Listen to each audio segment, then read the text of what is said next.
दिनांक 15 ऑगस्ट 2024 78वा स्वातंत्र्य दिन या निमित्त मी सहाय्यक प्राध्यापक Rupali Sunil Patil ND Chougule group of institutions Asurle Porle यांच्या वतीने आपल्या सर्व भारतीयांना आजच्या स्वातंत्र्य दिनाच्या मंगलमय शुभेच्छा देते।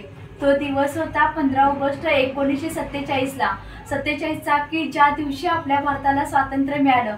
पण हे स्वातंत्र्य सहजासहजी मिळालेलं नव्हतं, तर हे स्वातंत्र्य मिळवताना स्वातंत्र्य सैनिकांना स्वातंत्र्य सेनानींना आपल्या प्राणांची आहुती द्यावी लागली। त्यावेळी आपल्याला हे स्वातंत्र्य मिळालेलं आहे। आज आपण जो स्वातंत्र्याचा आनंद अनुभवत आहे हा त्या सर्व तमाम भारतीयांनी आपल्या प्राणाची आहुती दिली। ब्रिटिशांच्या समोर निधड्या छातीने गोळ्या झाडल्यानंतरही आपल्याला समोर मरण आहे हे माहीत असताना देखील त्यांनी फक्त समाजसेवेसाठी त्यांनी हे काम केलेलं होतं। म्हणून आपल्याला आज स्वातंत्र्य मिळालेलं आहे। ह्या स्वातंत्र्याचा आपण ज्या ब्रिटिशांनी आपल्या भारतावर 150 वर्ष राज्य केलं, ते 150 वर्ष राज्य केल्यानंतर त्यांनी जे आपल्यावर अन्याय अत्याचार केलेले होते, त्यांनी भारत हा देशच का घेतला असेल तर भारतामध्ये असणारी विविधतेतून एकदा भारताला मिळालेली भौगोलिकदृष्ट्या असणारी भारताची वेगळी संस्कृती, जगामध्ये असणारी वेगळी संस्कृती, या सर्व दृष्टीने भारत हा त्यांचा एक केंद्रबिंदू बनलेला होता की ज्यामुळे त्यांचा विकास होणार होता। पण हे करत असताना भारतीय जनतेवर त्यांनी जे अन्याय अत्याचार केले, हे अन्याय अत्याचार दूर करण्यासाठी आपल्या भारतीयांच्या मधून नवनवीन नेत्यांची निर्मिती झाली की जे नेते मवाळवादी व जहालवादी होते। त्या दोन्ही नेत्यांचा उद्देश हाच होता की आपल्या भारताला पारतंत्र्यातून काढायचं आणि आपला भारत स्वतंत्र करायचा।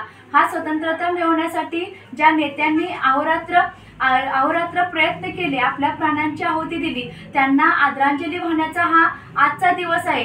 फक्त आपण ध्वजारोहण करून आपण त्यांना मानवंदना द्यायचीच आहे, पण त्याचबरोबर त्यांनी जे देशसेवा केली त्या देशसेवेचं ऋण फेडण्यासाठी आपल्यासारख्या भारतीय युवकांचं देखील काम आहे की आपण भारताची एक महासत्ता बनवायची असेल, भारत एक जगासमोर महासत्ता बनवायचा असेल, त्या या युवकांनी देखील या नेत्यांनी जे काम केलेलं आहे, नेत्यांच्या कामाबद्दल आपण नेत्यांनी जे काम केलेलं आहे त्या कामाची देशसेवेचं ऋण फेडणं आपण आपलं आद्य कर्तव्य मानलं पाहिजे।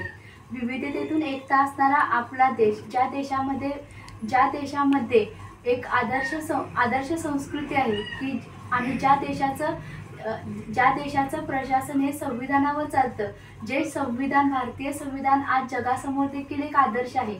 अशा विविधतेतून एकतेमध्ये असलेला आपला भारत देश, या भारत देशामध्ये आपण सर्व भारतीयांनी समाजसेवेचं ऋण फेडणं हे आपण कर्तव्य मानलं पाहिजे। पुनश्च एकदा ND Chougule group of institutions Asurle Porle यांच्या वतीने आजच्या स्वातंत्र्य दिनाच्या आपल्या सर्वांना मंगलमय शुभेच्छा देते आणि सर्व स्वातंत्र्यवीरांना विनम्र अभिवादन करते आणि थांबते। जय हिंद, जय भारत।